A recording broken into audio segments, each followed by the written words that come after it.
Buonasera e benvenuti a Hablemos de Calcio. La sfida scudetto Napoli-Inter si è conclusa con un pareggio che lascia invariata la classifica, anche se ovviamente c'è una partita in meno da giocare, ciò costituisce comunque un vantaggio, anche se piccolo, per l'Inter.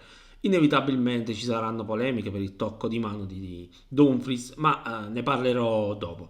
La squadra di Conte può essere soddisfatta per la prestazione, il Napoli non è stato inferiore all'avversario, anzi nei primi 20 minuti i partenopei hanno fatto una partita forse prudente, ma non significa che abbiano badato solo a difendersi. Ha subito un gol su punizione, gran gol di Di Marco, Meret non poteva fare nulla.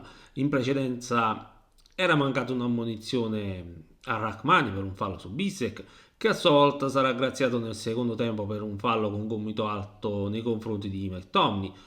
L'Inter ha chiuso il primo tempo in vantaggio, ma è il Napoli che ha avuto due palle gol con Lukaku, una al 33esimo con un tiro di poco fuori, l'altra al 44esimo con salvataggio di Bastoni, e non è l'unico salvataggio che ha fatto il difensore.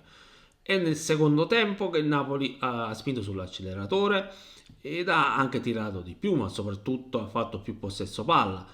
L'Inter è stata poca cosa, non ha creato pericoli. Insomma, oggi non ho visto un divario tra le due squadre.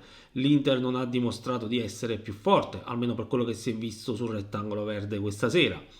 Vado a parlare dell'episodio dubbio, chiamiamolo così.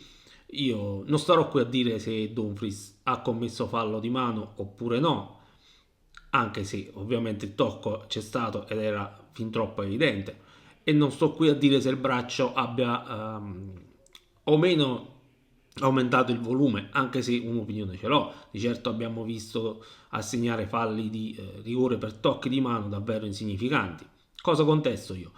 Contesto semplicemente il fatto che quell'episodio era meritevole di essere valutato dall'arbitro. A mio avviso l'arbitro doveva andare al monitor e prendersi il tempo per valutare la situazione, poi avrebbe potuto tranquillamente non concedere il rigore, nessun problema, ma chi era al VAR non doveva prendersi la responsabilità di decidere per l'arbitro.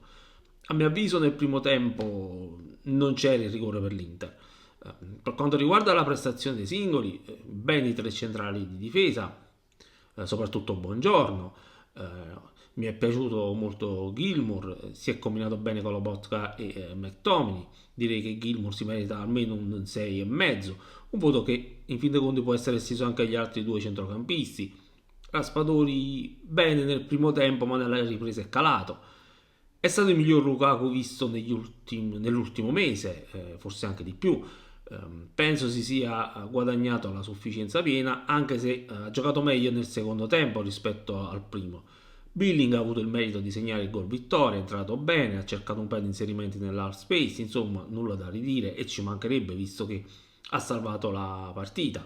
Buona partita del Napoli ed è da qui che bisogna ripartire. La squadra è in ripresa, insomma ha fatto davvero una buona prestazione il Napoli, credo che tutti i tifosi partenopei possano ritenersi soddisfatti, casomai qualcosa se la devono chiedere i tifosi dell'Inter.